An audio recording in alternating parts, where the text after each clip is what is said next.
আজকের আলোচনা শুরু করি চলুন। আমরা আজ একটা খুবই গুরুত্বপূর্ণ একটা সাক্ষ্যবাণী নিয়ে একটু গভীরে যাব। আর এর জন্য আমরা যে লেখাটার সাহায্য নিচ্ছি সেটার শিরোনাম হলো দ্য শাহাদা। লেখাটা বেশ গভীর কিন্তু খুব সুন্দর করে এর মানেটা তুলে ধরেছে। সেই সাক্ষ্যবাণীটা যেটা আমরা প্রায়ই শুনে থাকি, আশহাদু আন্না লা ইলাহা ইল্লাল্লাহ ওয়াহদাহু লা শারীকা লাহু ওয়া আশহাদু আন্না মুহাম্মাদান আবদুহু ওয়া রাসূলুহু। এর উচ্চারণটা সাধারণত এমন হয়, আশহাদু আল্লাহ ইলাহা ইল্লাল্লাহু ওয়াহদাহু লা শারীকা লাহু ওয়া আশহাদু আন্না মুহাম্মাদান আবদুহু ওয়া রাসূলুহু। আজকে আমাদের লক্ষ্য হলো এই যে ঘোষণাটা, এর আসল অর্থ, এর ভেতরের তাৎপর্যটা একটু বোঝার চেষ্টা করা। শুধু শব্দার্থ নয়, বরং এর গভীরে কি আছে। আচ্ছা, আসুন শুরু করা যাক। এই ঘোষণার একেবারে মূল জায়গায় পৌঁছাতে এর বিভিন্ন দিক খুলে দেখতে চলুন আমাদের বিশেষজ্ঞের কাছে যাই। অবশ্যই। এই যে শাহাদা, এটা তো আসলে শুধু একটা বাক্য না, এটা ইসলামের প্রবেশের দরজা বলতে পারেন, একেবারে ভিত্তি। আর উৎসটাও এর গুরুত্ব খুব পরিষ্কারভাবেই বলছে। এর পুরো অর্থটা ধরতে হলে আমার মনে হয় এটাকে দুটো ভাগে ভাগ করে দেখলে ভালো হয়। প্রথম অংশটা, আশহাদু আল্লা ইলাহা ইল্লাল্লাহু ওয়াহদাহু লা শারীকা লাহু। উৎস অনুযায়ী এর বাংলা অর্থটা এরকম: আমি সাক্ষ্য প্রদান করছি যে আল্লাহ ব্যতীত অন্য কোনো উপাস্য নেই, তিনি এক, তাহার কোনো অংশীদার নেই। শুরুতেই দেখুন, আশহাদু, আমি সাক্ষ্য প্রদান করছি। এই শব্দটা কিন্তু খুব গুরুত্বপূর্ণ। এটা শুধু মুখে বলা নয়, বা হ্যাঁ মানি এমন নয়। উৎস যেমন বলছে, এটা একটা দৃঢ় ঘোষণা, নিজের উপলব্ধি, নিজের গভীর প্রত্যয় থেকে এই সাক্ষ্য দেওয়া। যেন কেউ বলছে, আমি জেনে বুঝে একদম নিশ্চিত হয়ে এটা ঘোষণা করছি। এটা একটা সক্রিয় ব্যাপার, একটা অঙ্গীকার। তারপরেই আসছে লা ইলাহা ইল্লাল্লাহু, আল্লাহ ছাড়া আর কোনো উপাস্য নেই। এটাই তো তাওহীদ, আল্লাহর একত্ব। এই ঘোষণা বলছে যে উপাসনা, আনুগত্য, সব ক্ষমতা, এই সব কিছুর যোগ্য একমাত্র আল্লাহ। আর কেউ না, কোনো কিছুই না তার সমান বা তার অংশীদার হওয়ার কোনো প্রশ্নই ওঠে না। আর এই একত্বের ধারণাটাকেই আরও শক্ত, আরও পরিষ্কার করা হয়েছে পরের শব্দগুলো দিয়ে। ওয়াহদাহু লা শারীকা লাহু, তিনি এক, তার কোনো অংশীদার নেই।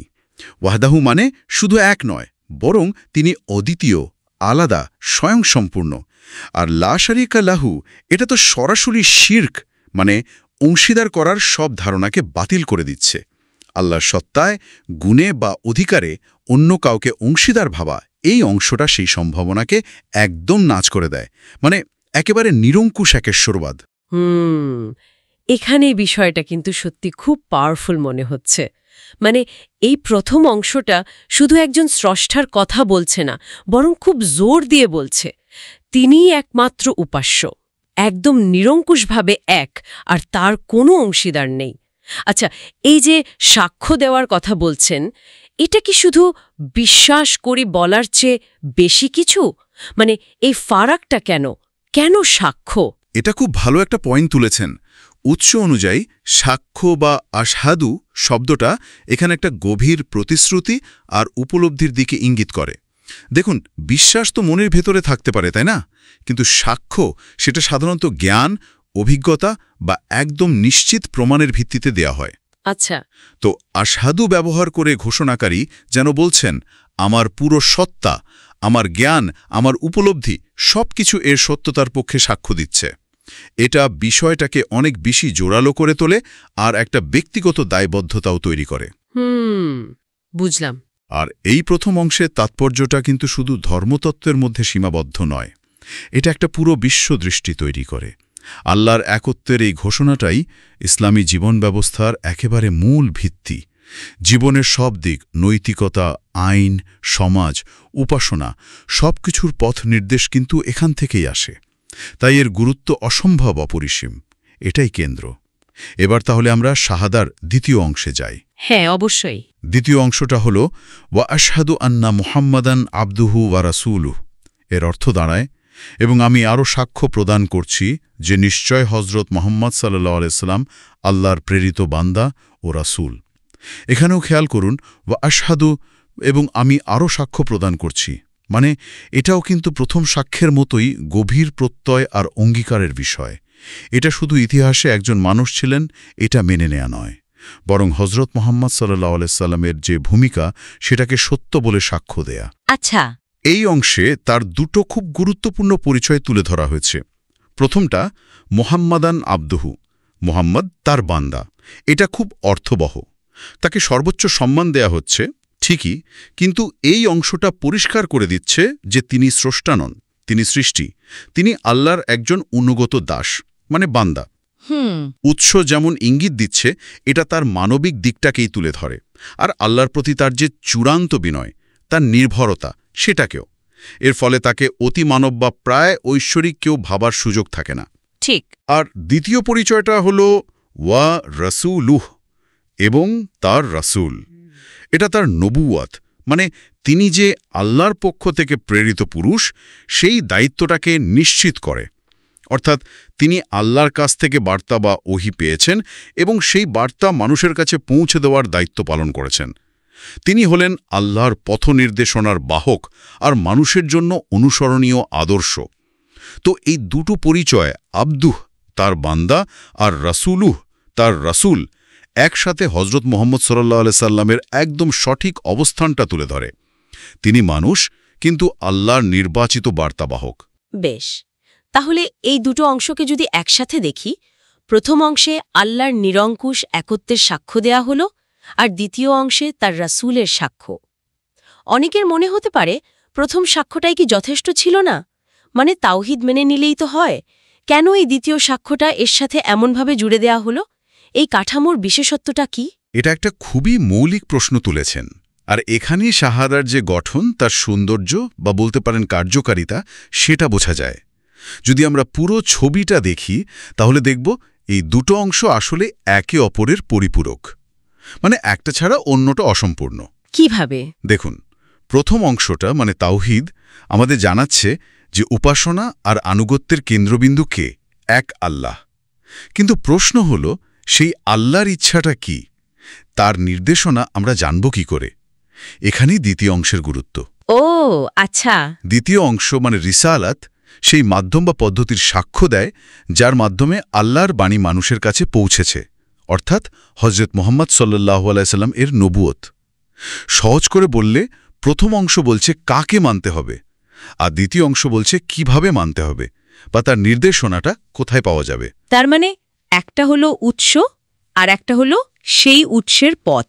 ঠিক তাই, একটা ছাড়া অন্যটা অসম্পূর্ণ। আল্লাহর একত্বে বিশ্বাস আর তার রাসূলের মাধ্যমে আসা নির্দেশনায় বিশ্বাস, এই দুটো মিলেই কিন্তু ইসলামী বিশ্বাসের পুরো কাঠামোটা তৈরি হয়। উৎস থেকে যা বোঝা যায় এটা হলো বিশ্বাসের সবচেয়ে সংক্ষিপ্ত কিন্তু সম্ভবত সবচেয়ে শক্তিশালী আর স্বয়ংসম্পূর্ণ একটা প্রকাশ। এবার যদি আমরা উৎসের শিরোনামটা দেখি, the Shahada, witnessing the unity of God, এটা কিন্তু প্রথম অংশের উপর বেশি জোর দিচ্ছে, তাই না?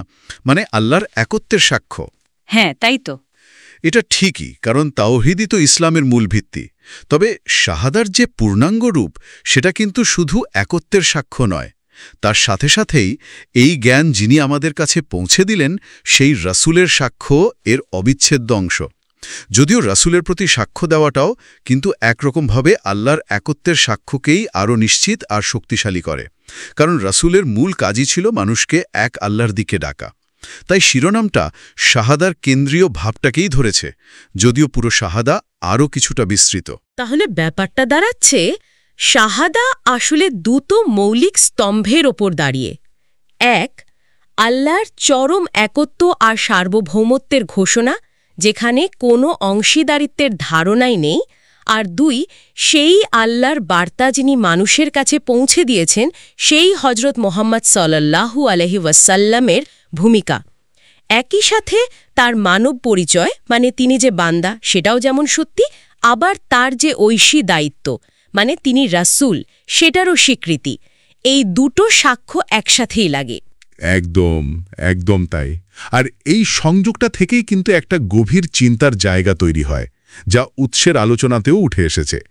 দেখুন, শাহাদাতে আমরা প্রথমে সাক্ষ্য দিচ্ছি পরম সত্তা আল্লাহর একত্বের, তার ঠিক পরেই আমরা সাক্ষ্য দিচ্ছি একজন নির্দিষ্ট মানুষের ভূমিকা নিয়ে, হজরত মুহাম্মদ সাল্লাল্লাহু আলাইহি ওয়াসাল্লাম, যিনি আল্লাহর বান্দা এবং রাসূল। এখানেই একটা মৌলিক প্রশ্ন জাগে, যা নিয়ে আরও ভাবা যেতে পারে। কিভাবে পরম সত্তার সাক্ষ্যের সাথে একজন মানুষের সাক্ষ্যকে এভাবে জুড়ে দেওয়া হলো, অঙ্গীভূত করা হলো?